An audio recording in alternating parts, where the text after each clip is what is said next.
20 September 2024 रोजी भटका समाज, नाथपंथी, डवरी, गोसावी समाजातील शिरसोडी गावातील हरहुन्नरी तरुण राहुल अशोक चव्हाण याच्यावर झालेल्या गावगुंडांच्या जीवघेण्या हल्ल्यात आज सकाळी 6 वाजता राहुल काळाच्या पडद्याआड गेला। राहुल इंदापूरमधील आय कॉलेज ग्राउंडवर पोलीस भरतीचे मुलामुलींचे प्रशिक्षण घेऊन सायंकाळी 7च्या दरम्यान कॉलेज गेटच्या बाहेर आला असता गावगुंडांनी पाठीमागून बंदुकीने हल्ला केला। त्यात राहुलला 4 गोळ्या लागल्याने पुणे येथील हॉस्पिटलमध्ये त्याने अखेरचा श्वास घेतला।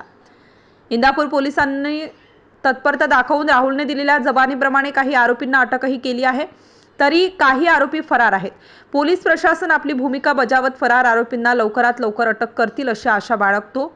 यात कुठे हलगर्जीपणा झाला तर अन्यायाला वाचा फोडण्यासाठी गट तट विसरून सर्वांनी एकत्र येऊन आपल्या नाथपंथी समाजाने राहुलच्या कुटुंबाच्या पाठीशी खंबीरपणे उभे राहावे ही विनंती। राहुलच्या आत्म्यास शांती लाभो हीच ईश्वरचरणी प्रार्थना। भावपूर्ण श्रद्धांजली।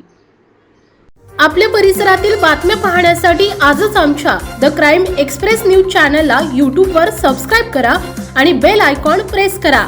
लाईक, कमेंट आणि शेअर करा।